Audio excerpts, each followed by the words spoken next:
one, the 1v4, I believe it was. Then we've got Rejin here. Now, I know what you're all going to say. You're going to go, oh, ooh, edgy. Oh, he's got an edgy guest on. No, think it through, you idiots. He's going to have all insight. He was watching the fucking players play. He knows all the strats. You know, he's hovering above. He's seeing everything. That's exactly, you know, you haven't thought it through, guys. You haven't thought it through. No, obviously, listen, he served his time. He's been in prison. That's one thing, actually, about the modern world, by the way, in general, that has changed. That's a bit rough, I think. That used to be a thing when me and Vince grew up, that people would say that. They were like, right, you serve your time, you've been in prison or whatever. You don't just keep bringing it up all the time. You just keep saying 24/7, like, yeah, you did this. Like, the idea was that you've done that period of time. So I know people were super harsh at the time. I understand there was a lot of anger in the community, but like, that's all gone now. These people have all served their sentences out. Some of them even like gave information, etc., to the people, etc. So it's all done. We're basically almost like a year from all that shit happening anyway. So now we can put it behind us and we can talk about some CS stuff. So welcome, Rejin. Welcome to the show. Thank you very much. All right. Right. And also, I will say, you didn't know it at the time, mate, but might have dodged a bullet getting on mouse spots around that time. Might have dodged a bullet because it got pretty bad after that. It did get pretty bad after that, that's all I'm saying. And I'll also just say this as well. Listen, it's one thing if you're Rops or Carrigan, but if you're anyone else, you know, in a lot of teams, you might have heard this rant from me on past shows in the past. I always used to hate that in Counter-Strike. A lot of teams do deals where everyone's on the same money. So I always used to say, like, I'm sorry, that is actually gross if, like, you know, fucking Zebu makes the same as, like, whoever the worst is on Vitality. I tell you what, that definitely wasn't the case in mouse spots. I'll tell you that right now. Like, some of those, that's like a football team. Some of those players are the guy on, like, you know, 100k and the other ones are, like, 4 million. So, obviously, don't be so stupid you take that literally and think anyone in mouse spots on 4 million. It's just football-related reference, wasn't it? So, here's what we're going to do.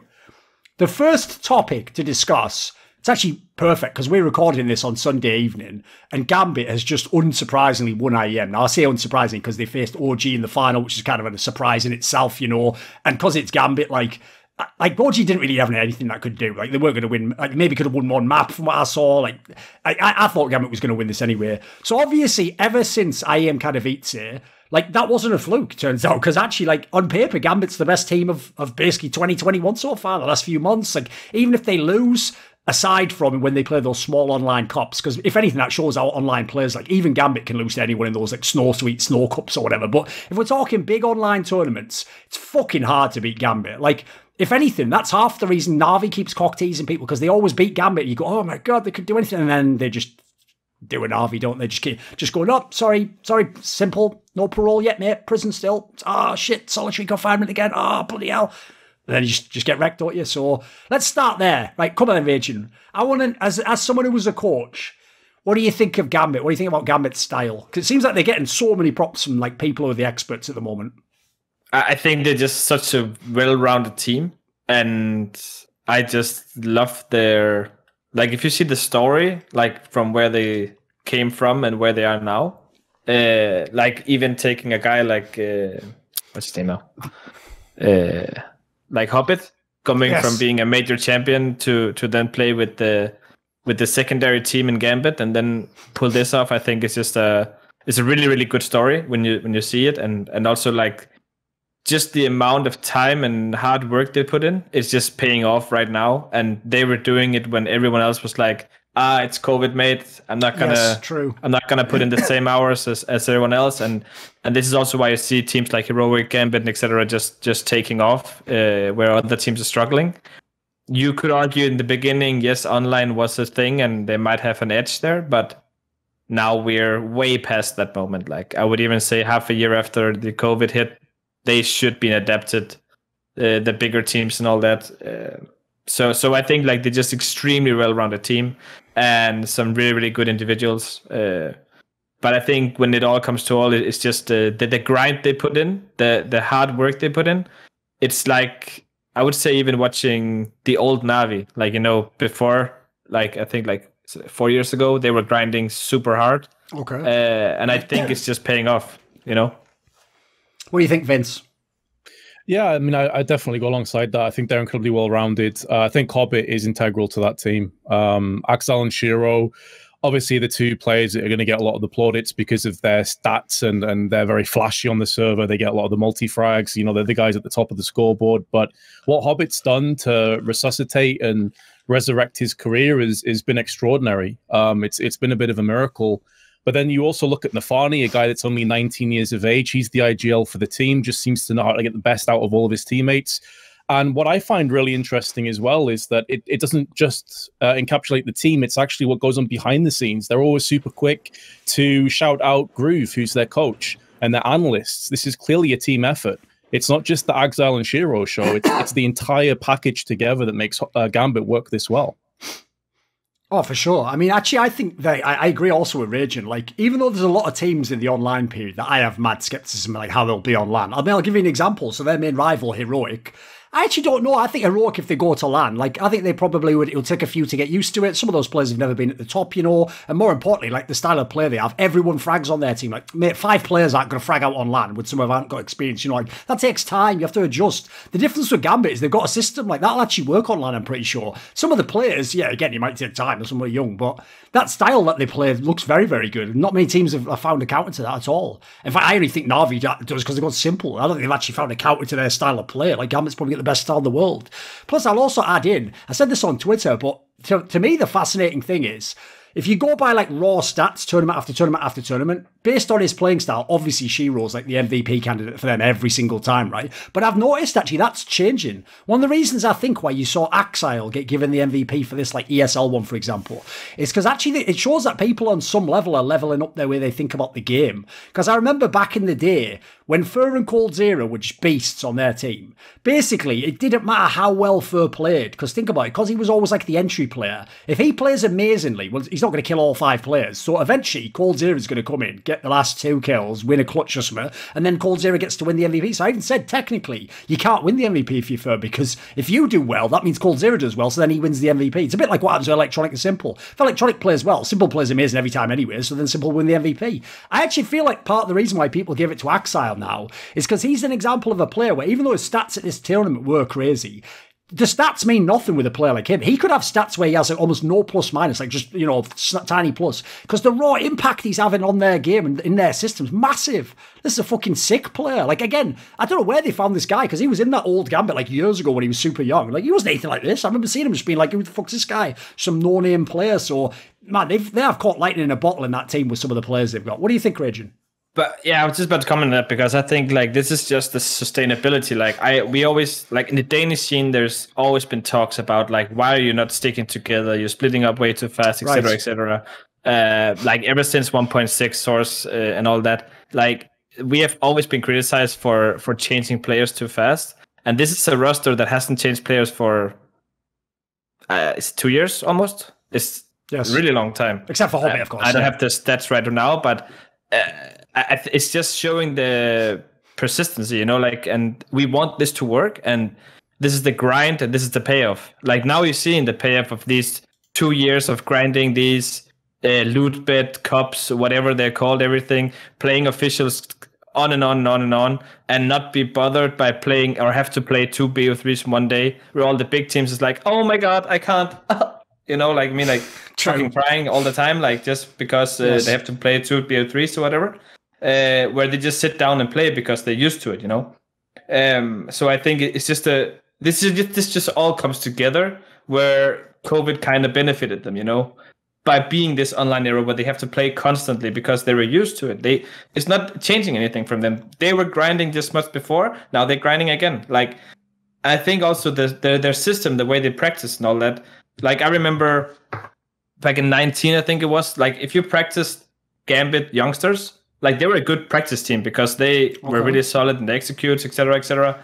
But they would only play one map, like, literally, Inferno 7 times a day, once a week. Like, you know, like, I don't know if for 1 week, but they would literally play one map all the time to master that map, and then they would change the next map, etc., etc., you know. Where nowadays, how you're practicing is, like, basically taking 1 or 2 or 3 maps a day and talk over the focus points, etc., etc. Now, I'm not saying that what they did is like the perfect way to do it, but I'm just saying like it worked for them, and their long grind is now paying off. I think that is just the essence of this team, in my opinion. Yes. I'll even say as well, by the way, it's similar storyline if people don't know, because a lot of people don't know this backstory. It was the same story with the Virtus Pro players. Like, basically, when they were a Vanguard, there was some storyline that they'd been together for like 2 years, and even worse, they were like living in like a boot camp house or something mental for that long. So even though, look, to a normal team, if you have the option to go elsewhere and get different talent, you are just going to chop and change like they all do. But you can see that if you really do stick together a long time, and their players actually are good enough, in theory, it might take years, but you could get amazing. Like, obviously, think about the level of team play you'd have, like understanding everything about your teammates, how you want to play, communication. Like, you could definitely get that pretty high level. So I agree.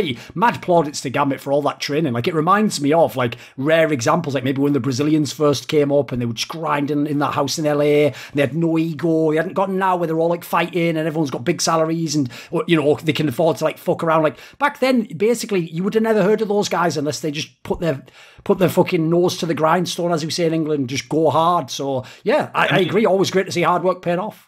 I mean, also one thing I think you're also saying like they captured the lightning in the bottle or whatever you used for a phrase there. But I mean, like you also have to get lucky, like to be able to find the perfect mixture. Like these just fits well. Like you can have 5 amazing players, but if they don't fit together, you're not gonna get anywhere, you know. But and here you have like the right mixture of players who can play together. But on top of that, you also have some players who are extremely skilled. Like you saw it before, like with Shiro and Exile, you know, and not to forget Hobbit, of course. But I think like you have to do some credit also to whoever's scouting these players, you know, if that is the coach. There'll be some people who don't like Valorant or the career doesn't work out there. And even though now NA is in terrible trouble, they don't have any teams, blah, blah, blah. Like, obviously, even Team Liquid and EG themselves keep taking turns and just coming to Europe. Like, there's no competition there largely, which is, by the way, props to people like Pain Gaming who are making up for that and taking wins there while everyone else is away. But I'm waiting for who's going to come back the other way. Because some of the people we lost, some of them definitely can play in CS. I'm thinking of names like Nitro, obviously the guys who were in Cloud9, Zepper, Floppy. These guys can all play CS right now. It's just, do they have a team? Is there a team that can be? So a name I saw, and it was very interesting the way he phrased this, who went to Valorant, but he's retired from Valorant, is Jdubs, who obviously was in the Gen G lineup last year. He was the in-game leader. And then briefly, I think he became their coach. And then he like retired and went to Valorant or whatever. Now, if people don't know, he's someone I talked to across his career and tried to find, you know, what teams he goes. I've even tried to get him in better teams or whatever until I found out like he actually does have like one of those like fucking Charlie Brown-esque level personality. He's like, oh boy, never works out for me. It's like, oh, fucking, you have to believe in yourself, mate. How can I believe in you if you don't believe in? What is that? That's like so basically, if this was like fucking Blade Runner and I fell off the edge, I can't trust you to catch me, can I? You probably just fucking, oh shit, I'm falling as well. Like, we've all been fucking dead, wouldn't we? So yeah, basically. And also, he doesn't have a personality, so it could be a replicant, right? No, anyway. So here's what I think, though. I've always tried to encourage him, by the way. I always thought he was a pretty good in-game leader. So I've always said, you shouldn't let them, like, cut you from these teams when Standard Soul comes. You should fight for your spot and say, I made the team, I created it. Like, you know, I brought you in. Like, what are you doing voting against me? Like, I helped you get your position. So I personally hoped he was going to stay in CS. But I know at the time he said his preference was he would be a coach, but his preference was to play. And so I suspect, since no one of the top teams was going to give him a job, because remember, you want salary as well, I think that's why he went to Valorant, because they let him be a player still. So even though it just said that he retired from Valorant, he says like retired from competitive play, you'll notice he did put in his tweet something like, you know, I'll have something coming up about what I'm doing next or something, you know, which sounded ominous. It sounded to me like he's potentially open to coming back to CS in some capacity. Maybe that has to be as a coach again. I don't know. By the way, hasn't Evil Geniuses just lost their coach Zeus? And we all know that Stanislaw is the fucking body and Daps is the brain. Whatever, anyway, whatever, Street Fighter reference. Nightmare on Elm Street 2. Just watch it. He's the brains. He was the body, you know. So whatever. I probably shouldn't have watched those movies when I was a child. Might explain a lot about the way I am right now, Vince. You have to understand, mate, in the Northeast, this is why I actually know why America's just fucked as a culture, mate. Because we were way ahead of them. Like, you know, now they're like, wow, and kids have access to the internet and like violence and stuff. Like, mate, 8-year-old kids were like, oh, which is your favourite Nightmare on Elm Street? Like, while we're at school, like, you know what I mean? Like, that's an 18 movie. Like, what? That's like the sort of shit they were trying to ban. And we were just like, yeah, well, is your mum out? Right, well, pop that in. Sound.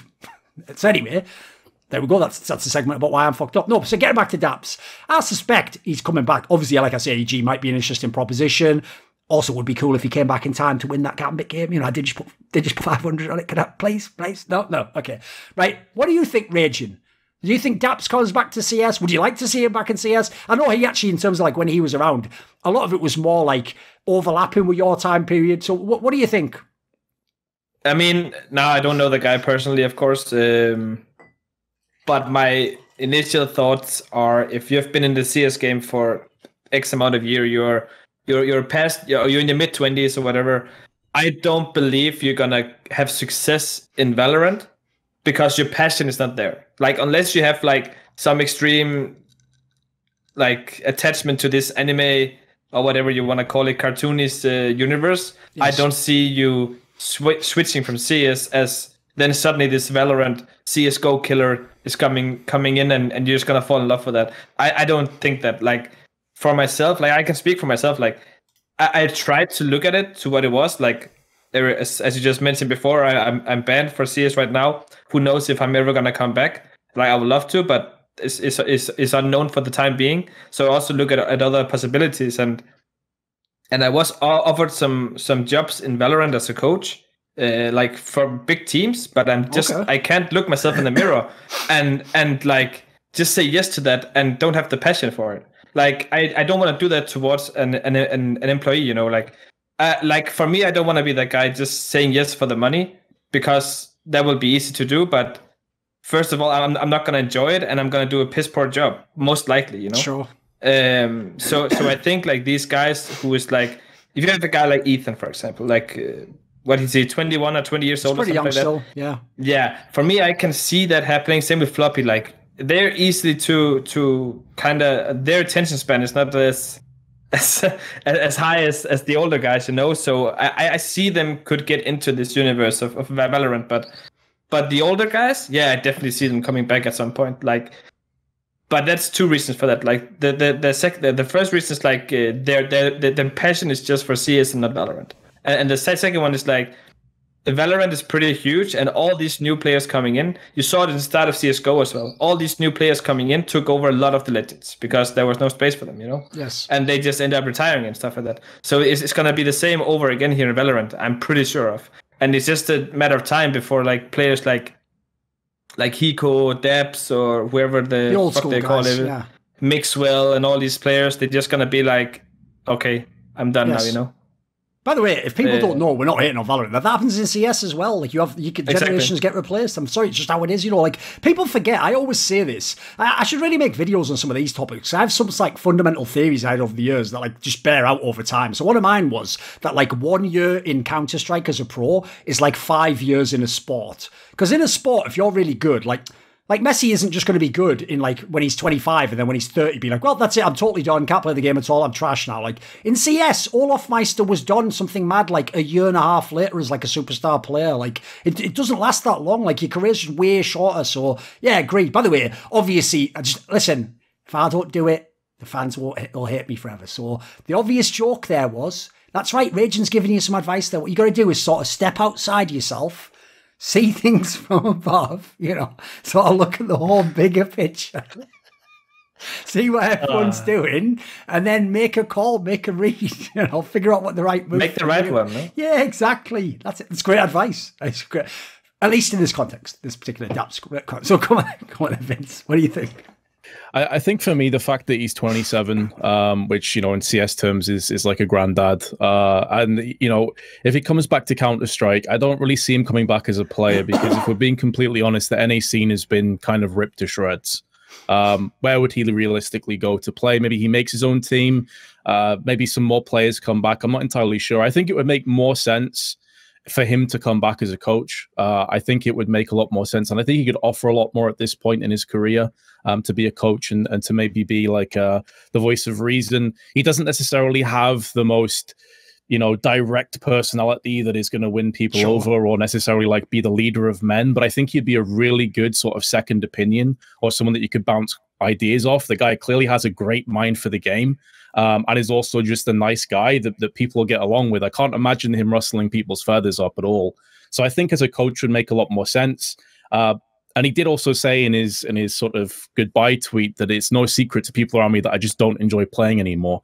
Now, he didn't necessarily specify just gaming in general or Valorant. So maybe he comes back as a player. But I mean, if he did, like, where does he go? Like, what options does he realistically have as a player going back into Counter-Strike? I just can't think of many. I mean, I can just say, like, from my own, like, just before CSGO exploded with salaries and all that, like I had some pretty good offers from like MSL and stuff, creating a team, and I was like, I'm gonna take off. Yeah, and I went to Philippines for half a year, and I came back home, and salaries were exploding, etc., etc. This was why I stopped, because I couldn't financially, like I just couldn't keep playing because there was no gain in it for me, and I had to live, I have to eat, you know. So this is why I stopped. Then I came back and saw, okay, you can actually make a living now of it. So I tried to come back. And this year away I was, or like half a year, it's just milestones. Like it's light years, because like these young guys coming up, they are wrecking you, and you don't have the same reaction as they do and all these things. Yeah, you have the brains and all that, but it's just not enough anymore, you know. So for me, I just saw really fast, like, this I'm not gonna be able to do anymore. Like, I was also fairly old, like 26 back then, you know, or something like that. And I just gave up the dream, and then I became a coach instead. But it's not that simple all the time. Like, hey, I'm just gonna become a coach because I'm a pro player. Yeah, but it's just very different, you know. Like, sure. For me, in the beginning of coaching, I remember I coached Copenhagen Wolves back in with the Glaive and Snappy and them. All right. And I was dog shit. Like, I can just say it straight out. I was so bad. Like, I had no idea what I was doing. Should I help assistant call? Like, I always been in-game leader. Should I help them call? Should I cheer them on? What should I do? You know, I had no idea what I was doing. Like, of course, nowadays there's a lot more info on it and stuff like that, and you kind of have an idea what you want to do and all these things. And I also, it took me like 4 years to become at least an average coach, I would say. And now, of course, I'm an amazing coach because I can see it from above. So There we go. I can take piss of myself if I. All right. No, but I mean, like, it just takes so long time, you know. And I think a lot of these players expecting to come in. I used to be a pro player, sign me, Evil Genius and stuff like that. They're not ready to do the climb again, you know. Yes. Like people probably don't like forgetting this. Before I was a mouse, I was, like I said, in Copenhagen Wolves, working for free. And then I joined Tricked, working for almost no money. Yes. For 2 years of my life, you know, like before even that, I even did that before that, you know, like. So I didn't get any payoff really, like before 4 or 5 years into my coaching career, so to say. And that was also with my own playing career, you know, from started in 2000, you know. Like my biggest salary was I think €250, you know, like, and just like I was amazingly happy with that, but it's really hard to support yourself when you have to pay rent and all that. So definitely in Denmark, that goes without saying. Now here's the thing. This is how you know I've sort of like matured over the years and got boring, Vince. Because I'm going to tell both of you right now: don't say anything to this joke. This is a rhetorical question, and it's really important that nobody attempts to expand upon this joke. Now, with that said, fuck were you doing in Philippines? All right, one of those sorts, are you? Oh, I see. You just have to know what people like about it. I'll explain the joke to you after the show, Rejin. Don't even worry about it. So, unreasonable. It's an unreasonable. Put it this way, if this was a Twitch chat, unreasonable is what they'd be putting in there. That's how you say unreasonable. And timestamp that, if it was by the numbers. That's a definite timestamp. Timestamp that, Sam. I kept it vague enough. Luckily, some of the kids might not know. Pause. Right, there we go. Right, completed that part of the joke. It's okay. We can all move on now. So now here's the next thing I wanted to talk about was this. Just as a brief thing, because on all my shows I'm trying to ask people this. Right, one of the sad things I've noticed when they change maps in Counter-Strike is half the reason why people are against it, right, isn't even that they know the map. It's that even though we all say we want new maps, I mean, you know this, Vince, if we ever loaded up and play a fucking game on stream, I'm mild if people leave Vertigo in there, because I don't want to fucking play, because I barely put... So unfortunately, because I haven't played it, it means I don't know it well enough individually, which means it's not going to be fun for me, which means I never play it, which means I never get to know it. So unfortunately, with Ancient, I feel like it's been like that times a million. Like, loads of people complain, but I've noticed, actually, the teams don't seem to feel this way. Like, loads of the teams now are letting it in the map pool. They're not all, like, second vetoing it or having a gentleman's agreement. It's even occasionally getting picked by teams. I think it was... I'm trying to think if it was, like, the Complexity Gambit series or something. There was one map where, like, someone picked it, like, outright as their map. G2, they picked it up? G2 also had one. Yeah, that's maybe it was G2 versus them. So, what do you... I want to know everyone's thoughts. I'm talking at the moment. Like, what are your initial impressions of the map? So, Rejin, like, have you followed it much? Yeah, I've been playing it a bit with Kris and stuff when he's streaming, and I really enjoyed the map. Like, I played for shit. I'm really bad at it because I don't understand like the timings and everything. But I think it's a very solid map. Like it's what I would classify as a CSGO, a CS map. Like these, you have 2 bomb sites, a middle, an A, a B, etc. Very simple, you know. Right. So for me, I really enjoy it, and I think I just love new things. Like even when Vertigo came out, I loved to play around with it, and like I was a coach in Mouse then, and we just instantly took it in, and I was playing around with it every day for so many hours and hours, and just finding smokes, etc., etc. And I think it's super fun to do. And you guys were one of the first to get good on it. People forget that, dude. That's one of those ones where I would actually argue we were not good at it. We were just lucky. Like no, but this is the brutal thing. The tournament you were showing some shit at was that major, and that was the one where it's almost like everyone started picking things up from you at that tournament. It's like, fucking hell, couldn't this last one tournament? It's the bloody major. I've been practicing. That was so fun though, because we just did it like for fun. Like, okay, let's try and play it. And if we would beat this team, I think it was Vitality, doesn't matter. But if we had this, like our thought process was, if we could beat this one team, then everybody would be afraid of us, and they would ban it instantly. I would have in the veto. I see. Yes. And that thing just paid off. And I have to give credit to Kerrigan here, because that was his idea. Like, yes, I was pretty comfortable playing it because like I saw the team how they're doing. We had a lot of tips and tricks, but you have nothing to fall back on. If that doesn't work, you're just screwed, you know. So that's why we were hesitant to pick it. And luckily, our payoff paid off. Like by winning this match, and everybody got scared of us and instantly banned it against us. And we won the veto every time. Like it doesn't matter if we were with B team or whatever. Like had the first ban or second ban, we knew what they're gonna ban every time. So that was just basically how it was. But when you then see how Vertigo was played and still are to some degree, it's just not viewer friendly at all, and it's just so bad to watch, in my opinion at least. And I think Ancient is much more versatile there, and it's just so much easier to understand what's going on, and you're not like 10 HP after nothing because you shot through smokes, etc., and you know you actually see some duels. So yeah. What are your thoughts, Vince? You must have played it a bunch, I'm guessing.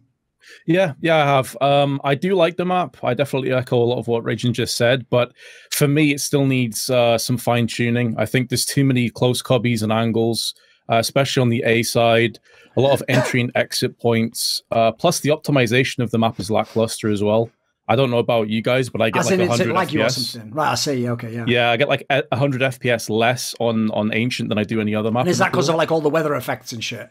I'm not sure. It might be. It may be optimization issues. I know I'm not the only person. I've spoke around, and a lot of people have the same. I think problems. Some pros were saying they had some problems as well. Right. I know Elise just came out and said it too. So I think that's a bit of an issue that needs to be fixed. And the color scheme of it still, to me, is a bit drab. I understand that maybe it'll just take me a little bit longer to get used to it. They have released some patches already dealing with that, though, which is fair. So maybe Valve realized that's an issue. But overall, I do like the map. I agree as well that I think one of the issues with Vertigo as a spectator, I personally love playing the map, but I agree watching it is a bit dull at times. It's hard to build narrative on that map because so much craziness is happening so quickly, and it's hard to build up the pace as a commentator to really like reach that crescendo where you kind of unleash that moment in the round. I think Ancient is going to be a little bit slower, and therefore easier to build up narrative, and also easier for you to enjoy from the viewer's perspective as to all the cogs of the pieces of the machinery that are moving around on both teams.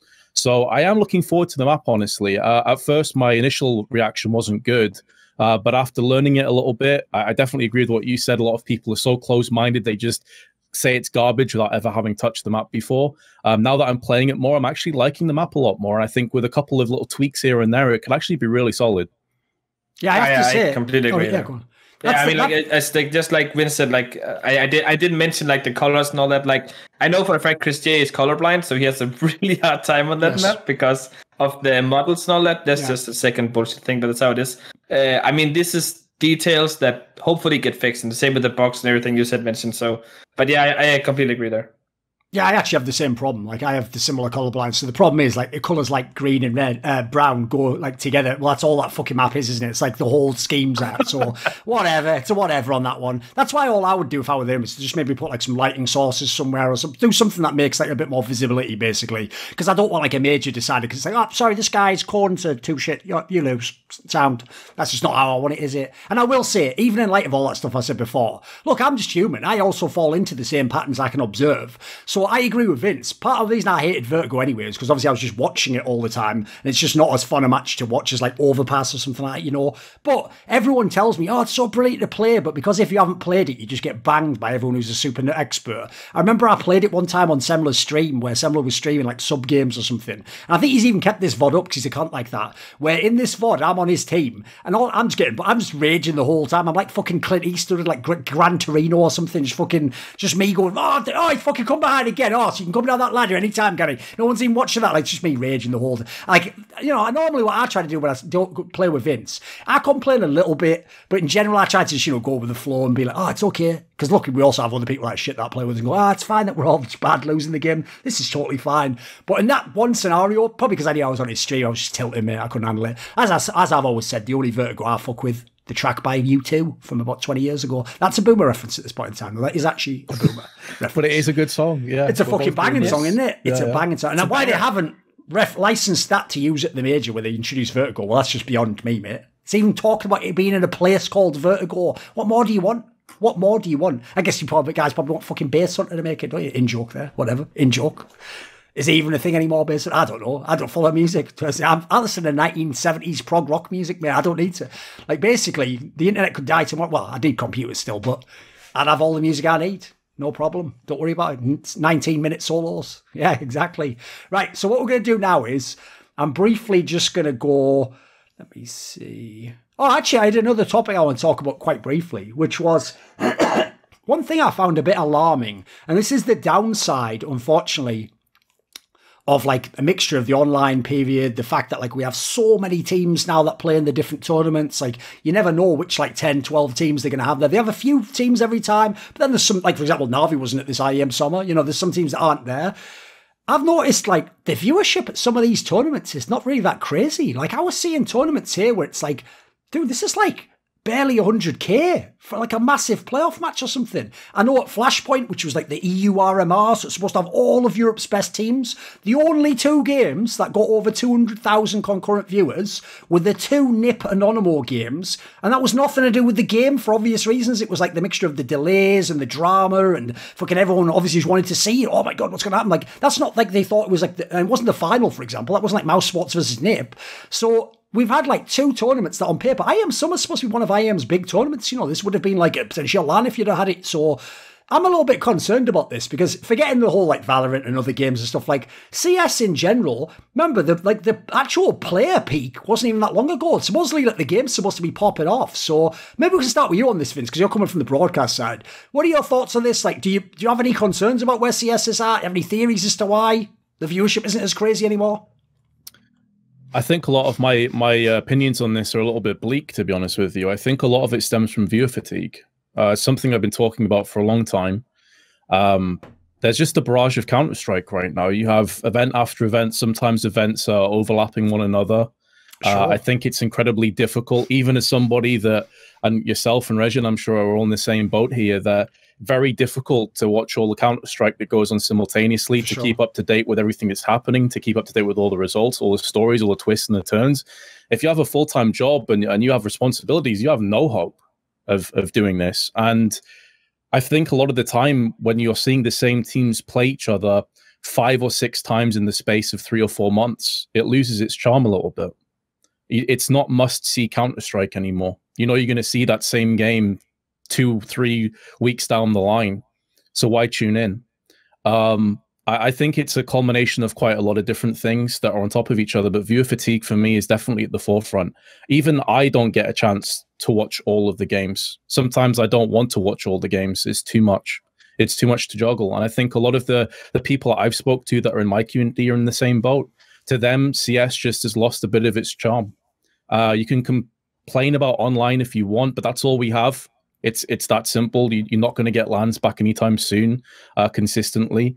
The fact of the matter is that in 2 days' time, Blast starts after IEM's just finished, and then you have an RMR over the top of it, and you have a DreamHack, and then another IEM. Yes. It's Cologne. It's just a constant barrage of Counter-Strike. What do you think, Rejin? I mean, I just think you're way too generous there, Vince. Like, I think it's, for me, it's coming as a coach before, and also just like a guy who really loves Counter-Strike from the bottom of my heart, like grew up with it, been part of my life the last 20 years. Like, for me, not being able to enjoy one of the biggest matches or not even care to watch it because, like Vince is saying, it's going to be a new one next week. Like, that's a problem. That's a huge problem. And I think being online, like you say, Vince, is not an excuse. Like, I feel like we had an edge over traditional sports during COVID because we could actually keep playing. We could yes, build a product. We could do something. The problem is, like, you have ESL, Blast, Flashpoint. I don't know. Is there more? I forget, probably. DreamHack, everyone. Star DreamHack, everyone. There's a few coming back. Yeah. And ones. Everybody wants their piece of the cake, which is understandable. But the organization, everyone has to be more choosy. And, like, you have to say no to some of it because it's just hurting yourself down the line. Like, I'm sick and tired watching the same games over and over again. There's nothing on the line. Yeah, I might watch the major. Of course, I'm still watching CS, but I'm not watching to the same degree as before. And I'm definitely not going to watch any tier 2 or 3 tournaments at all. Because why? Like, there's tier 1 all the time. Like, before I was enjoying and actually learning a lot from these lesser teams because they have to grind. They have to put in a lot of hours. You see some cool shit they're doing.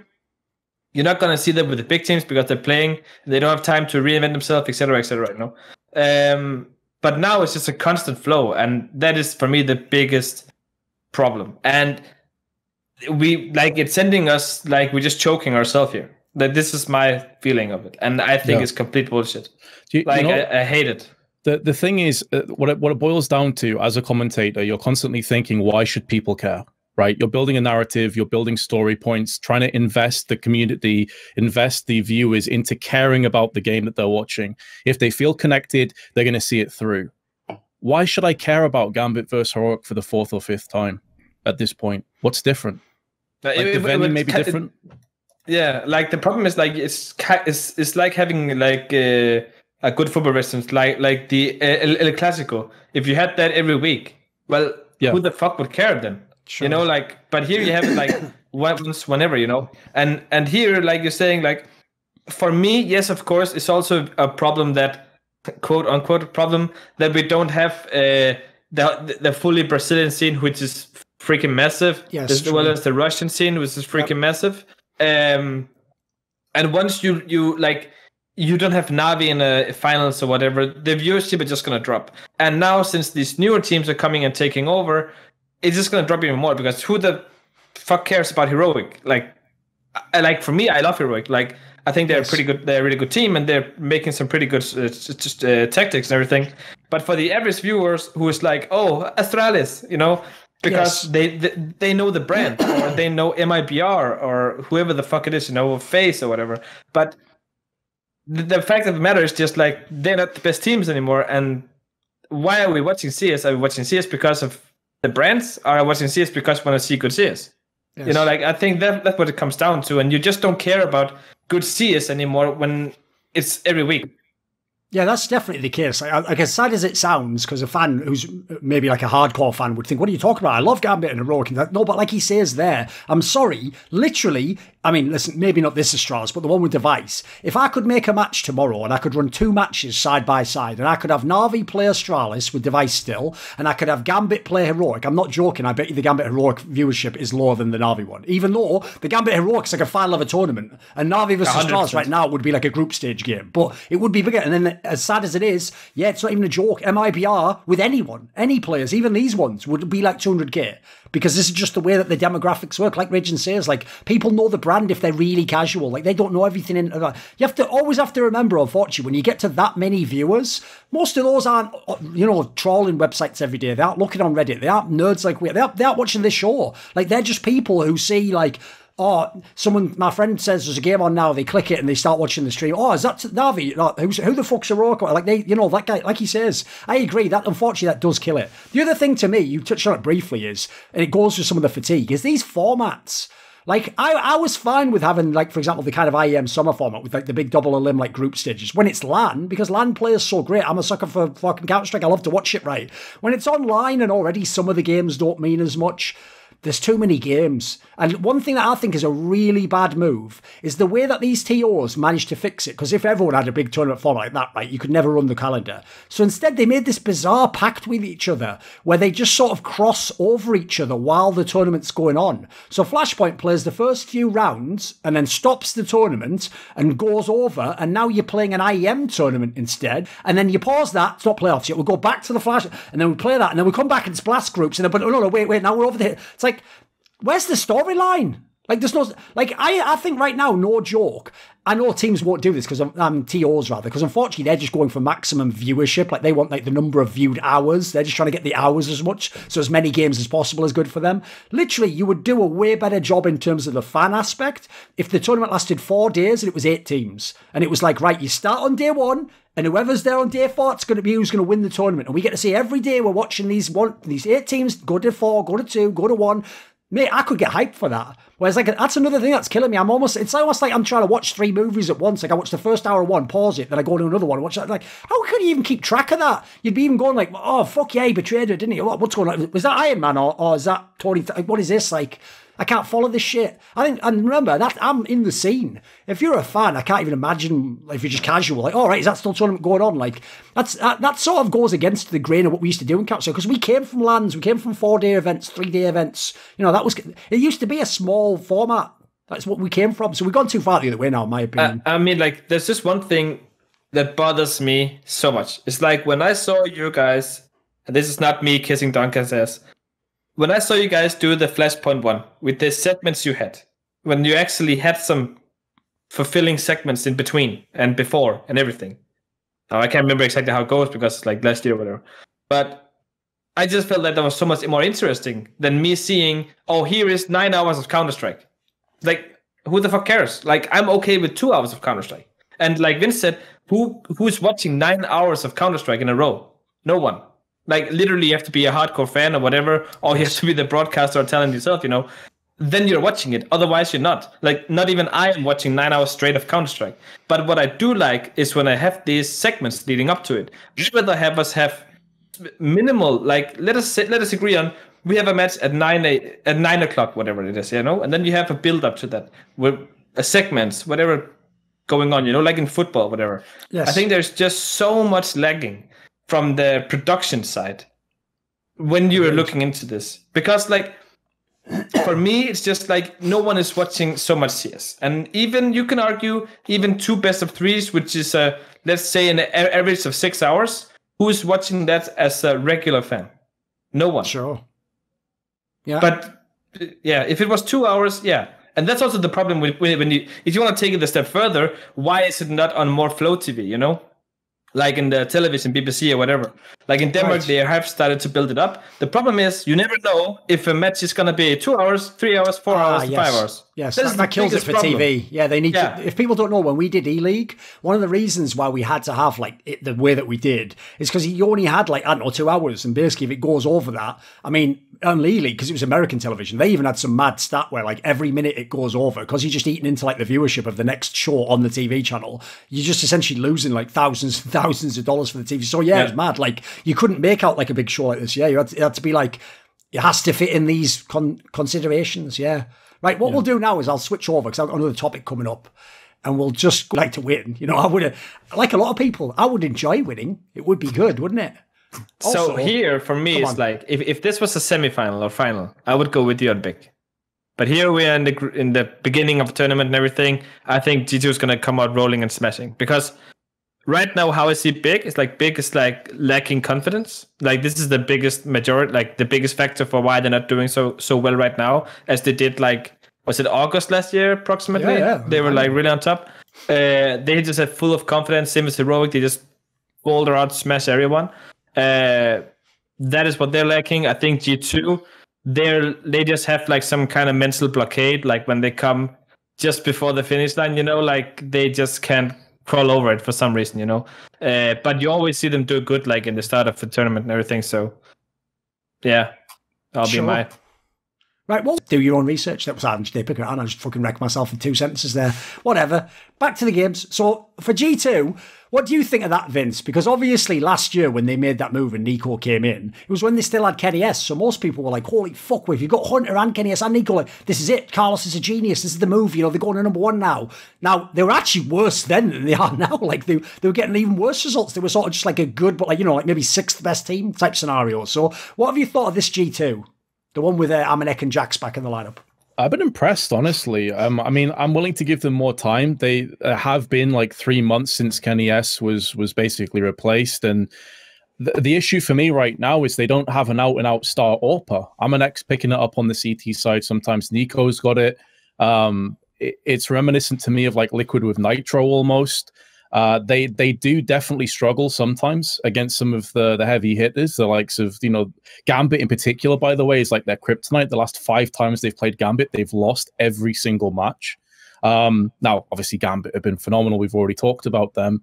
But when G2 are constantly getting knocked down by Shiro's AWPing, you have to look and think, well, hold on, do we quite have the same firepower there?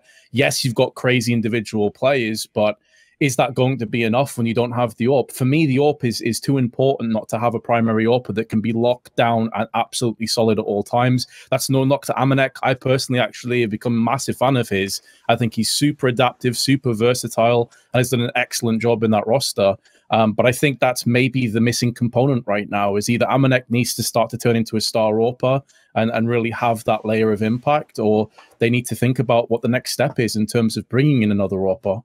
Right, Rejin, one of the stories that actually came from the HLTV Confirmed podcast, because it was like a spicy take, was that because Amanek obviously wasn't in this team at one point in time, and then he came back in, basically, most people, I think, are more like, wow, he actually is pretty good. Yeah, he's good. But then Hampus from NIP just said, I mean, again, he didn't fully explain this, like he had his own reasoning, but it wasn't like kind of what other people think. He actually thinks that he's like their best player, which is like, okay, I'm not really sure like what context we're using best in there. Like, I mean, by the way, the joke there obviously would be like, I bet Nico was just like his fucking hand just whipped up like, oh no, wait, oh shit, no, it's too early. Shut up! Got to wait like 9 months till I can do that fucking role. No, yeah, it's cool. Yeah, he's the best. Whatever. Yeah, I'm just a team player, just a good guy. Whatever. What do you think about this, Rejin? Because obviously, really, what we're talking about here is like, how do you see teams and how do you see the system they fit together with and stuff? Because I can see what he means by that. What he means by that is like Amanek was the missing piece, you know, or he was like the fucking glue, or the fact that he can AWP, for example, took it off Nico. Maybe he has some good reason, but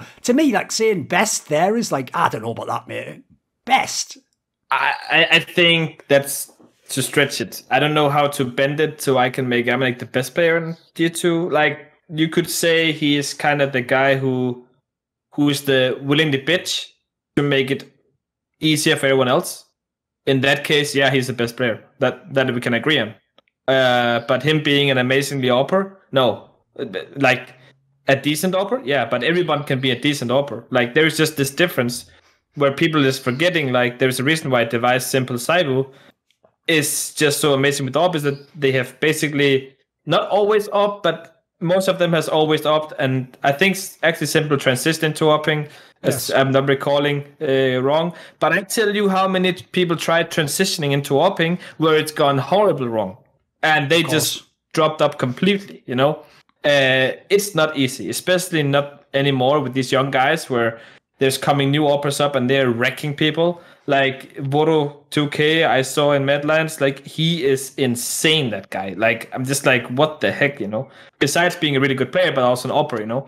And for them to use a player who is not AWPing, well, there's so many good AWPers out there, it doesn't make sense to me, like, at all. And I do agree with you, Vince, to like, it's like two-edged things. Like, I think the missing component could be an AWP, but I've always been what's it called? Like, I've always thought like you don't really have to or need to have this star AWPer in your team. Like, I'm kind of little with MSL way, where he's like, besides he has the AWP, I think that's a mistake, but that's how it is. He used to believe you could have 5 rifles. Well, basically that's why he became the AWPer of it. Exactly. Yeah, it's true. He used to believe you could run 5 rifle teams. And that has been my like, literally I had that vision, like, even back when I played with him, I said like, we even played without an AWP because we thought it's not necessarily needed, you know. But I think nowadays in the meta, it's just so powerful, you know. Like, you can just take over a game completely, and especially with the high skill setting people have.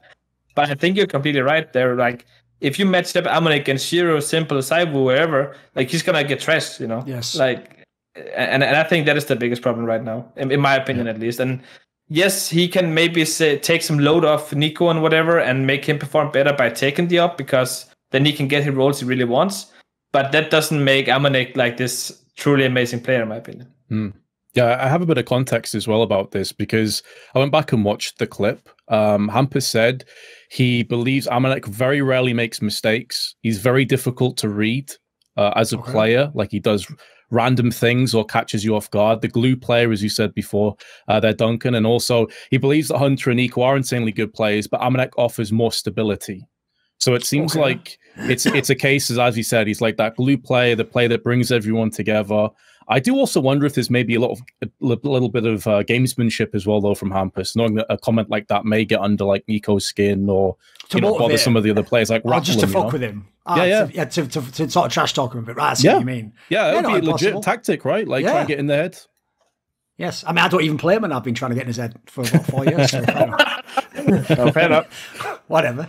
So no, I will also say as well, here's the other context I thought of, is Hampus himself has been an in-game leader for a few years now. And when you're an in-game leader, you value certain things over that. Like a fan just wants everyone to have an amazing crosshair and shoot everyone in the head. When you're the in-game leader and you see a guy doing, like Rejin says, some of like the bitch rolls and stuff that's not sexy, but he's doing it well and he's not complaining, you're going to fucking love that guy. You're going to kiss the ground that guy walks on, because, you know, like, fuck, I'd like a guy like that in my team, perhaps, you know, like, maybe I wish I played with an Amanek. The problem I have is this. The tough thing for G2 is right now, it's hard to know who you'd remove. Like, am I just straight switching out Amanek because then I lose all the stuff he brought? Next is the in-game leader, so I can remove him. There's no one else you can remove. Everyone else sort of does their job. And so my problem is this. I even think Amanek's style of AWPing would be more suited to be the secondary AWP. Like, you know, if you pick up another one, that's more as that. He can't be like the dominant primary AWP. I mean, as he said, Rejin, pick out any of the top AWPers. Basically, go look on HLTV, take the top 10 teams, pick the AWPer from those, and tell me a single one that Amanek's going to beat straight up. There's not any. There's none. Like, if people don't know, even Cadian, who obviously from his past was a meme, dude, his stats are ridiculous. He's got like, you know, like a 1.26 rating or something when he plays. So like, even he would eat fucking Amanek for lunch. So it's an obvious one because you just don't have it. But like, yeah, that is something I feel like they're missing. I also do think, though, I kind of agree with you a little bit, Rejin. Like, there's some mental block. Because if you remember, even the team with Kenny S before Nico was always making the finals and then losing. So like, they started doing that thing where even though Nexa does like actually what is G2's style as an org, where what you do is you banter yourself before anyone can banter you. It's like the fucking 8 Mile approach. You know, like, what are you going to say about me now? Which is like, again, if Nico's tried that on me, it's like, well, I'll pull out a fucking notepad, mate. I've got reels of this shit. So anyway, start off, you know, what degrees are you baking your head nowadays? So, anyway, 220 maybe Celsius, 20-minute warm-up, yeah. So anyway, this is what I would say. I can't even believe I never thought to do that. If he never played CT Inferno, play Banana, innit? There you go, he's bred for it. Anyway, listen, I'm here all week, so tip the waitress. So, no, what I would say is this, is in that scenario, I don't really know, because it feels like you'd have to do something drastic to change up a team that themselves almost joke, like, yeah, we always choke in the semis and the final. It's like, even though you're saying that as a joke, which is good, you can acknowledge it, when teams get into that rut, I've found in history, mate, they don't get out of it really. Like, for example, like, the teams that have the psychological pop team, Liquid against Astralis, like, fucking, like, who else can I even pick out for this one? Vitality even had this problem last year until the very end when they got like Masuta in. Like, what do you think, Rejin? Because that's the area of coaching that's probably the hardest, right? Because people who are coaches, they can do the tactics, they can figure out how people should play, but trying to like work on someone's mind and the way they think, that's hard. Like, that's kind of beyond the call of the job in a way, right? I mean, you cannot go into that, and I don't believe you should start going into that. Like, then you're going into some very dangerous territory if you as a coach without any psychological education, practice, experience, etc., going in to try and play with that, you're risking way more than what you're actually trying. I know you're trying to do good, but you're actually probably going to end up hurting more than you're actually doing. So this is where you have to bring in a legitimate sports psychologist, etc., to help them get over this hurdle, of course. But I think like it's but you have, like, as a coach, like, the only thing you can do is like look at the game, why did we lose, you know, like, because you could lose on just being like not being on form, like you'll just get like smashed individually, and that like you cannot do anything about that. Like you cannot go back to the drawing board and then change that, because done is done, and you have good players. That's not going to happen every time, But if you just get outplayed tactically, or you get red or whatever, this is where you can make the adjustments, So you have to just go and analyze why is we losing, etc., etc. And if it is some mental blockade where we just seem to suck every time we play semis or finals, well, the only one you can do there is ask some psychologists to help you. Because unless Malik has like a degree, I would highly recommend him not go in there, stop toying with that at least. Fair enough. Anyway, I think that's enough of the G2 topic. Speaking of the French scene, only vaguely in the case of G2, I have to say, but okay, they still have the 2 French players. The other French team also apparently just became relevant again. And so this year has been so disappointing if you're a Vitality fan, because first of all, they had the whole thing where they couldn't use the 6th player, and then that fucked up, and then Apex got benched in that weird scenario. And like, even though at the end of last year, they were fucking amazing, they were winning tournaments, always they were top 3. They were basically like what Gambit and, well, at least until recently, Heroic. Like, these teams, they always are in the running. And this year has been so bad and so underwhelming. Like, you've even seen Zebo have bad games, for fuck's sake. He's had a few where he's just like, okay, or he's like not even the highest fragger on his team and they lose the game, So this tournament, though, suddenly they're back. I mean, they've brought in all these new players. Like, if people don't know, they also RPK retired, old Source legend, and they brought in Kyojin, who was, like, again, a player I hadn't heard of, so like a pretty fresh player. And he's sort of starting to have some games now. What are your thoughts? I'll start with you on this one, Vince. What are your thoughts about Vitality, the return of Vitality? Yeah, just in general. It's an impressive tournament, but I'm not fully sold on them just yet. I've been burned too many times by French Counter-Strike with the inconsistency. And although there are definitely some bright lights, as you said, Kyojin has been quite impressive to me. That the main man, other than Zywo, has been Masuda. Masuda's had some great performances this tournament, especially. He's either always up there with Zywo in terms of rating or just about there. He's been having huge rounds, like clutch rounds, huge moments. Very, very impressed with him. But I do need to see more, because even though they had a good tournament, they lost to OG, who obviously went the distance to the grand finals, and they also got beat by G2. But they also took down Gambit. So for me, it's a bit of a mixed bag, but it's great to see them getting some success again. I just hope that this is a taste of things to come, and they can continue to pick up the pace here going through to the latter stage of this half of this year, because as you said, it's been up and down. It's been a roller coaster with Vitality. They look great, then they look terrible, then great, then terrible again. I just want to see consistency, man. That's all. What do you think, Rejin? Because obviously last year you guys were competing with them, etc. They were one of the top teams. What do you think about Vitality? I think like this sound harsh what I'm gonna say, but because of Zywo's not so good year so far, it's actually the reason why they're not losing. Like if he's not performing, they're losing. That's just straight fact. If you go and watch their pages, if he has like a normal Zywo rating, which is like 1.3x or 1.4 or whatever, they're winning the match. But as soon as he drops under, they're losing. That is something I've been taking note of, and I just feel like you put way too many eggs in one basket if that's the case. Yes. That's actually something I always said last year when it was simple Zywo, like every tournament competed for the MVP, who's going to be the best of the year. I even said, if you're a fan, all everyone's going to do is, argue which one's better and like make it like the other one's shit or whatever. I said, you should just appreciate how good both are, because it's ridiculous that 2 players are that good every tournament. And even worse, I actually remember thinking about both their teams, even though their teams are winning and making tournament. I remember thinking, this is unfair. No one should have to carry that much every single game. Yeah. And so it's like, listen, in Simple's case, at least he is like fucking Ronaldo. He's had a whole career and he's at the peak of his powers, and the team's built around all that stuff. Zero's still a young guy. Like, it's totally unreasonable, the idea he has to carry every... As you're saying, the numbers you're talking about there, Rejin, like, for a normal star player, like a 1.2 rating's a good game, like a 1.25 rating, I had a fucking good game, yeah. That's a bad game for Zero. And as you say, they lose the game, and then people are going to look at him and go, why didn't you have plus 40? It's like, that's not reasonable. So this is the area where I have to say, it's on people like the newer players and the fucking coach extras. Like,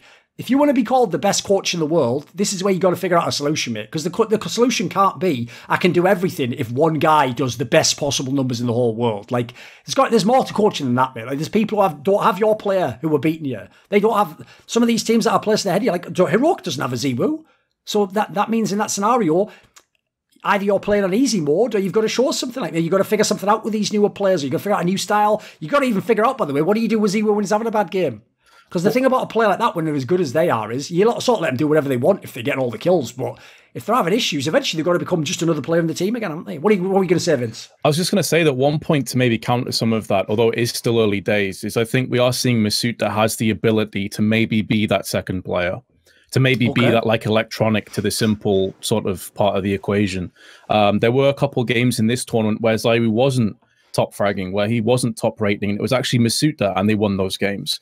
So although it definitely true points, and for the longest time it was the Vitality ZywOo show, I think now Masuta is starting to rear up and actually be a player that could, and obviously woulda, shoulda, coulda here, we'll see what happens in the next 6 or so months, but could be that second component that Vitality need to unlock consistency. But only time's going to tell if that ends up being the case. Yeah, I have a question for you, Rejin. When you actually see players like Simple, like ZywOo, right? Obviously, if you're a fan, you do just think, "Wow, this guy's so amazing." You know, let him just do everything in the game. Let him give him all the guns, give him all the like. That's just the noob way of thinking of the game, right? If you're a coach and you have like a superstar player, how much do you actually try to cater to him? How much do you try to, sometimes use his strength to help a different player in the team? Like, what's the vision that you have when you have a star player? Like, if you had ZywOo, how would you try and use him? But it depends who you're talking to. Like, is this a person who's coachable, or is this a person who is not coachable? Like, now I've heard you talk about Nico, for example, back in FaZe, Duncan, and where we have YNK, there's a coach. Were Nico coachable? Was YNK the right coach, etc.? Like, yeah. When you look from the outside, it didn't seem like that. Yes. That's just a fair point, I think. Yeah. So it's very individual. Like, are they coachable? That's the one thing you have to look at. If they're not coachable, you just have to kind of you're gonna put away the scales. Like, okay, this guy's killing 30 every match. Let's just let him do the show. We're gonna do something together. That's one way of looking at it. I don't like it, but it can work. But if he's really coachable and stuff like that, you kind of want to bring him into the whole system, but you don't want to. Like, I think Kerrigan actually said something like really smart here. You don't want to change the AWPer playing style, etc., etc. You want them to be their own way. But when I see like a player like ZywOo, he's just so damn clever. Like, it's insane. Like, his map awareness, timings, etc., everything is on point. Like, he knows when you can come from behind, so he's gonna check in the timings, etc., etc. So I don't see him like to put him 1-to-1 to Simple will be a mistake, in my opinion. Like, Simple is just better. Like, if you look at taking over games, Simple is just better at that. So if you're going to have a Simple guy on your team, what basically I would do is just say, you're going to do your show, and then we're going to hopefully pick up the pieces, Where in ZywOo's case, and this is purely speculation, of course, I haven't worked with either of them, so it's just like speculation, but with ZywOo's case, looked like he's much more integrable. I don't know the English word for that. Integral, yes. Integral. Yeah, like you can use them in this whole team environment and everything. So I think the potential is higher in ZywOo than Simple because of that. So I see what you mean. I don't know if that answered the question. Actually, I just started rambling. Yeah, you did. Yeah, and also say, by the way, before people wig out, like someone saying he's not Simple though. It's like, yeah, spoiler, that's everyone in human history. So I wouldn't. That's not a diss. That's like saying, he's only the second best basketball player ever. It's like, that's pretty fucking good. That's pretty okay. Good. I'd take that. Okay. I mean, like, still, like, also, like, if you're watching Simple, you like, if you watch Simple play, you're like, I'm gonna do what he does. No, you're not. You're not Simple. Like, if you're gonna try and be better, if you can hear an alarm, sorry, I don't know, there's some going on outside. A little bit, but sorry. All right. But if you're watching a demo of Simple and trying to learn, you're not gonna learn because he's doing simple things. Like, we always talk about the mouse and whatever. Like, like, I watch Simple demos. Yeah, but why? Like, you're not Simple. You can't go and just pop 3 hits like that. Or shoot your save out of the positions all the time, like, where you look at ZywOo, he's a really fucking good player and really clever. Same with Device. If you want to be a better AWPer, watch Device. Like, don't watch Simple, because Simple is going to do some shit none of us can do or even imagine doing. I'll even say, by the way, one thing I've noticed, because I like to watch him, he's one of the only people in esports I actually watch stream sometimes, because he's just so good even when he streams. And one thing he does that just shows, like, not even pro players, do not attempt this, you will fuck your whole career up, is when Simple literally, like, kills someone, and then he thinks there's someone else even vaguely close, he doesn't reload when he has like 2 bullets left in the AK. He does like a config. He literally, no joke, he just waits and he just ensures that he one-taps them in their head and wins the round. Like, mate, that's even a pro player shouldn't do that. Like, in that scenario, the reason you have to reload sometimes is because they can't fucking instantly kill him in his head immediately. Like, that's ridiculous. So I've seen him literally do rounds where he got like 3 kills with like 3 bullets left. He just did one-taps on all of them. Like, listen, chance will be a fine thing. I'd like to wake up and be able to just put, like, that's like, it's just a human aimbot, doesn't he? He can just aim on the head, you know?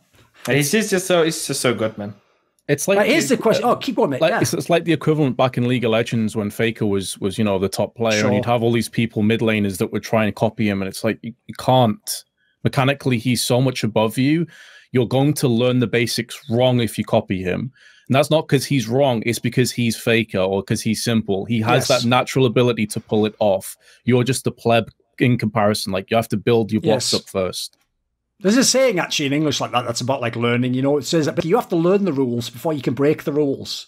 He didn't just start doing that. Like, obviously you learn, you know, the fundamentals of the game, you do this, and then the idea was he just knows he's capable of more than we can all do, so he just does extra shit. Like, I noticed Analyst, by the way, he beat all of us, because everyone back in the day, even when he was carrying, used to go, yeah, but isn't he a bit too aggressive, and should he have gone in that? I think maybe you shouldn't be trying so many no-scopes. Now everyone's just like, nah, you win, sir.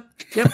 So what can you say? I mean, this is the problem. This is the problem. Like, when I don't know how many times, like, you've seen the Cash play when he drops down from heaven, no scopes, stuff like that. It's like, that's just bad CS. Like, it is just bad CS, but it works out simple. Or just to dropping the orb over to run in with a P250 or whatever. It's like, I can't remember how it was.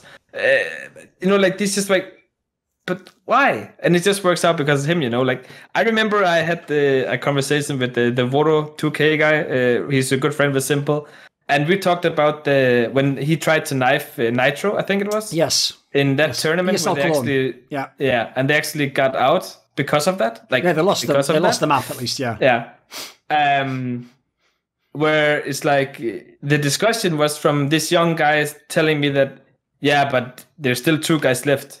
They should kill him, you know, like, that's irrelevant, because, like, if Simple can do this to you, some other guy can do it also. He's probably not going to do this as often as Simple is, but all these players are good enough to pull a rabbit out of the head, you know. But Simple just does it so frequently, you know. But this is a problem, like, with the younger generation, when they look at Simple, be like, oh, I can do that, or I should do that, play this CS. It's the wrong CS, mate. Like, unless you're that good as Simple, fair enough. Like you just said, Duncan, like I look at Simple like, this is retarded, and then suddenly pull out a 4K. It's like, okay, well, what I can say then, you know, like, I had the same discussion with ochs and Mousebots, where like, but what you're doing is stupid. But I go kill. What you gonna say? I killed 3. I said yes, but the second you don't kill, we lose the fucking match. And what happened when we came home in COVID and ochs didn't kill? Yes, we fucking lost the match. Like, not to blame everything on ochs, you know what I mean? Like, it's just to put this mentality in that, like, yes, it's amazing when you can do it, and yes, you're gonna win tournament when it works. But the second it doesn't work and you have nothing to fall back on, you're screwed, mate. By the way, I'll tell you as well, Vince, because the thing I actually love about ochs is, that's not like for the cameras, by the way. He's not just like a guy who's just, you know, pretends a certain personality, tries to act all macho and cool. That's real. So, like, for example, in that scenario, if Rejin says to him, like, oh, don't play like that, you know, it's a bit too aggressive, you know, and what if you don't get the second kill? He's like, bro, trust me, I get the kill. It's like, people like that, like, listen, it sounds cool in a movie, but, like, you can't get through to people on certain topics. Yeah, that's why I understand, mate, the Carrigan angle makes sense then. You just let the AWP be himself in that scenario, don't you? Like, if you try and tame ochs, you're just going to ruin the whole team, and ochs, by the way, you know. Yeah, you're not going to get, like, what ochs is good at. And ochs is good at just doing ochs things, you know. Like, and you just have to respect that. And that is what you have to accept if you take a player like ochs. This is the same thing when I saw Cloud9 with ochs. Not that we have to talk about that in depth or anything, but they didn't let ochs be ochs, in my opinion, at least. Yes. And that was the biggest problem. Yes.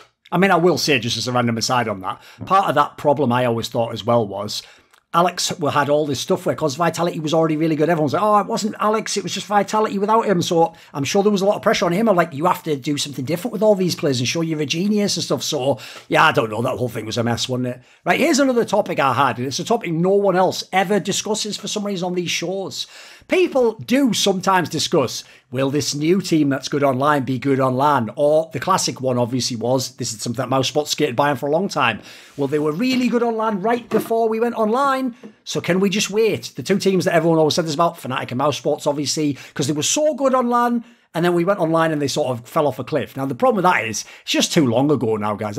Remember, it was like over 1 year ago now that we came online. Like, we all said that because we hoped it was 3 months, and then 5 months, and then 7 months. And then, well, at least, you know, now at this point in time, every one of these teams has also changed players, you'll notice. Like, they're not even the same lineups anymore. I mean, the maddest one to me, I have to say, the one that broke my heart was Team Liquid. Because I feel like I just got blue balled the most crazy way of all time. Because after that last year, I was like, right, well, they'll come back. They'll, like, you know, they'll work on their mental game. They've still got one of the sickest lineups ever. Look at the talent they had. And they'll figure it, well, now it doesn't matter. Like, literally, they've lost 2 players from the lineup now. Like, that's just not Team Liquid. So I'll never get to see that Team Liquid team play again. Well, maybe in Valorant in like 4 years or something. Whatever, you know the jokes. Right, so the question is this. Vince, if we actually go back to LAN, so we're hoping for the major, potentially the Cologne ones, it might be like a studio event without a crowd or something. Say we get back to having LANs. Basically, it's a wide open question. What happens? Like, what would the vibe be? What would it be like? Do you have any? Have you thought about it? Have you got any senses for what the factors would be, or what would be different? Or yeah, what do you think? I think for me, part of it is what you just touched on, that we've been online now for so long. And although a lot of the players and teams have been boot camping, it's not in front of audiences, it's not in the LAN environment, not what they would have been used to before. So I think it's been so long that I think every team is going to feel it, whether you're veterans or newcomers like Gambit. I think it's going to affect people in different ways. For some people, it's going to be a case of maybe anxiety of getting back in front of crowds. Some people are going to relish the opportunity, obviously. But I also think if you look at teams like Gambit, and this is one of the big sort of stigmas that was put with Gambit is, well, other than Hobbit, they're not LAN proven. What happens when they go back to LAN? I think they've had enough time now at the top level of Counter-Strike. They've been at the top now, the top team for like 9 weeks, I want to say, on HLTV. I think when they go to LAN and with Hobbit's tutelage and guidance, they're going to be fine. I don't see them dropping off too much. I think actually, I don't see things changing drastically or radically for a lot of the teams that are currently out there playing. Because I think it's going to affect people in different ways, but everyone will be affected by going back to LAN. What do you think, Rejin? Because I'm again, in Mousesports, when you first were having, like, listen, I will say, by the way, Mousesports actually initially was doing really well. He won like Pro League, etc. But the team was one of the examples where this is one of the reasons why ochs got to stay for so long when his stats were terrible. Everyone just said, yeah, but if we had LAN tomorrow, you'd want that guy in your team. You'd want the same lineup, you know. You want, like, I'm sure you guys must, in a way. Were you aware of it? Were you in denial? Were you just hoping LAN would come back? Like, what do you think on this topic? That's a broad question. Let's start with the thing when coming back. I would completely agree with you, Vince. I think there is the edge that the top teams had. Like, for me, I think that's gone as well, because they are not used to travel as they did before, etc., etc. So it's going to be a new experience, and maybe someone's gonna feel like anxiety or whatever. I also feel like I think like a guy like Carrick and Nico, these guys, they're gonna come in and just fucking enjoy it, be like, oh yeah, baby, we're back, you know. Where these younger teams might be nervous, but at the same time, if they're gonna go to Cologne in the studio event, like you said, Duncan, I mean, what's different from that? From your boot camp, they've been sitting in Russia for however long, you know, and same goes for Heroic, etc. You know, they're used to these settings, whereas basically as a boot camp, sitting with no crowd, anything. So I don't think it's gonna change much at all. Like, yeah, I think we're gonna have the same standings, maybe a few upsets here and there, but those upsets will have come online anyway. So yeah, yes. It's gonna be the same. I think another aspect of it as well that we need to take into account is people are so quick to adapt to new surroundings and new environments. And I think a lot of the players that were used to traveling here, there, and everywhere, the schedules were absolutely crazy alongside the broadcast talent. I think they've now got used to the way that things are. as well. And so acclimating and adjusting back into a LAN environment with the travel and everything else, I think that will take a toll on some players. I totally agree. Some people are going to be up for the challenge. They're going to be loving it. Like, they're going to be back in their element. They're going to be performing better than they have been for 6 or 12 months. But it's very difficult for us on the outside looking in to kind of guess and predict which players will rise and which ones will fall. So I think it'll be quite an even playing field in that respect. I don't look at any players or teams in particular and think, right, they're going to be better on LAN and these guys are going to suck on LAN. I don't think it's that simple. Yeah, one of the things that I noticed is not all the pros have figured that out. Like, I still think some of the old pros do believe that I'll be walk back in and it'll, be fresh. But what I don't think they're remembering is, think of that period when it was Blastralis, when all they did is play a couple of blasts and they didn't go to all the tournaments, and when Team Liquid became number one. When they came back, remember, they were like straight the greatest team ever. They just won all the majors. They came back and they were like, like the 7th best team at the beginning. And then they were like, maybe they were the 4th best team. And then they finally got back to the top. Like, I'm going to say like 6 months later, it took them to get back up. So if that's the best team ever, and by the way, that team definitely practices, and put thought in and all. I think that's going to happen to everyone. Because I saw Elige making a comment that was sort of like, it'll be different on LAN. It's like, it'll be different for you. You haven't been in a LAN in ages either. So I agree. That in a way, this is the sad thing. I mean, I say it's sad, like, just about my ego, really. I sort of wanted LANs to come back late last year, so then I could be like, aha! Heroic. I told you so. Yeah, you're all shit. Look, and Fnatic's back. What do you know? There you go. Flushes back to his old tricks. Not those tricks, just being good on LAN.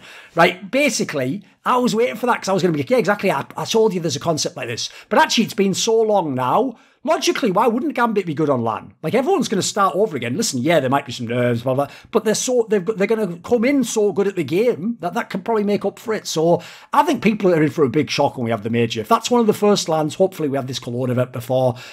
It could be really messy. It could be all over the place. And at the same time, I think some of the top teams now, I mean, another one, Virtus Pro, tell you what, their style of play, I could see that fucking working on LAN, mate. I want to see you kids, certainly, but, I'd like to see them play.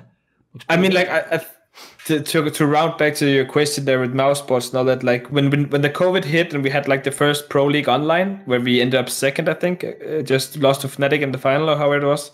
We were of course thinking like, okay, we're gonna be good in the summer. We're gonna have Cologne and everything. We're gonna do fucking good, And then nothing happened, And like you said, like, okay, 5 months and 7 months, nothing happens, In the end, you just cannot use that excuse anymore, and you just have realized you're fucking shit. And basically how it is, And if you look at Fnatic, like you mentioned them before, also, like, if you look at a player like JW, like, I like the guy and all that, but he has been playing really bad, like straight up bad CS, and that is not acceptable in any way, online on LAN or whatever it is. Like, if you play that bad, it's not acceptable at all, in my opinion, for a player like JW. I agree. Totally. And I think that is the biggest problem right there. Right. What we're going to do now is, before we move to our last topic, I'm going to do one more bet. Moly, that lineup is going to kick some balls, But if these things in the background we don't know about, like, maybe they knew Cold is going to leave, maybe they didn't want to put in as much effort, etc., etc. I don't know why they wouldn't. Like, but there's just so many questions we don't know about. Like, and if people has not been happy in the team, or if Cold has been missing Brazil or whatever it might be, like, there's just so many things we don't know about, so. I don't know if you know this, Vince, but there's actually a secret secondary reason. It's almost like it's shadowy. It's like the hand behind the hidden hand, the force behind the power that no one knows, which is why FaZe is losing. Which is, I don't know if you know this, but even though I can do some banging work, analysis, doing content, I am one of the all-time jinxes in the history of esports. Like, our famously, of course, if everyone knows this one, I was the one that was like, Optic, there's no fucking chance they're beating Astralis. This is an easy 2-0. And then Optic, like, smashed the third map and won that E-League or whatever. Like, sound. And then even better, I had every Optic fan from, like, Call of Duty who doesn't even follow CS. I told you, bro, they're clutch. Optic is clutch. It's like, it's not COD.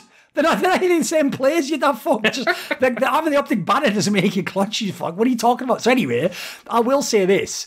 I did, when this move happened, do like what will one day be an infamous tweet where it just said, because I was trying to stir some shit up, obviously, it just said, G2 with Nico will be like, no, it said Carrigan with FaZe will be better than G2 with Nico at the end of like 2021. So it's like, and the universe was like, well, you want to play it the hard way, right?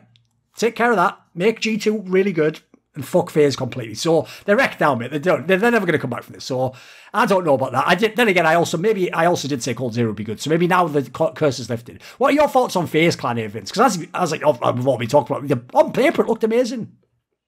It's been incredibly disappointing. I don't think there's any way of getting around that. I personally think that Rejin is one of the best players on the planet, which I know is like maybe a controversial statement, but I think similar to kind of, I suppose, what Hampus was saying about Amanek, I think he's somebody that is just so reliable and dependent. Everyone has good things to say about him as a teammate. Like he's just one of those people that makes everything click.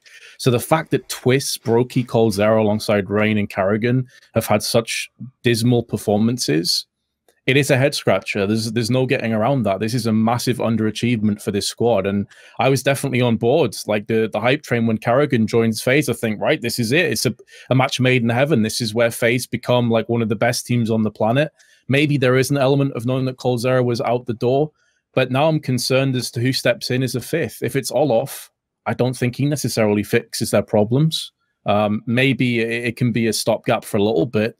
If it's another fifth, then they're going to have a bit of time to rejig everything and revamp it. So it's a team that I think is in dire need of a bit of stability. I think even with it having quite a grim last 2 or so months, let's be honest, they still have tons of ability to turn this one around, but they just need a bit more time. That fifth, though, is going to be so important for me. They need to get someone in that's going to be big and impactful, or at least someone that's willing to work. And maybe Olof is that man after all, but I'm not too sure. I'm not too sold on him just yet. I mean, Olof is a bandit. Yeah, like, I mean, just to elaborate, like, I think Olof to joining the roster as a fifth, I only see that as a short-term solution, you know? Yeah. So I have to go back to one of my favorite shows, By the Numbers, who is also hosted by this ginger boy over here. I mean, Robs would just make so much sense. That's what I was going to ask you, because reunite those two. What do you think? I mean, there is a mouse. Like I really love the organization mouse. I really love the players and everything. But seeing Robs in FaZe, I just think it makes sense. No, like. Is it just me, or like I would love to see that move? Like personally, I would love to see that move, and I think if that would happen, you would arguably have the greatest lineup on paper ever seen to Counter-Strike, in my opinion. Because certainly a very skilled lineup, yeah, for sure. I mean, like Vince said it perfectly. Rejin is so amazing a player. Like the way he just whatever the team needs, he does. But not only does he do it, he do it probably one of the best in the world to do it. Like he's always performing. He's never having a bad game. Like if Rejin have a good game, you're fucked, mate. That's the really cool thing about Rejin. Like if he has a good game, the opponent is just fucked. And if they can just get this last click in, where I believe like Robs could be the player, I mean, holy shit, that lineup looks dangerous. The thing as well with Rejin is like he historically and typically plays positions that other people would struggle in.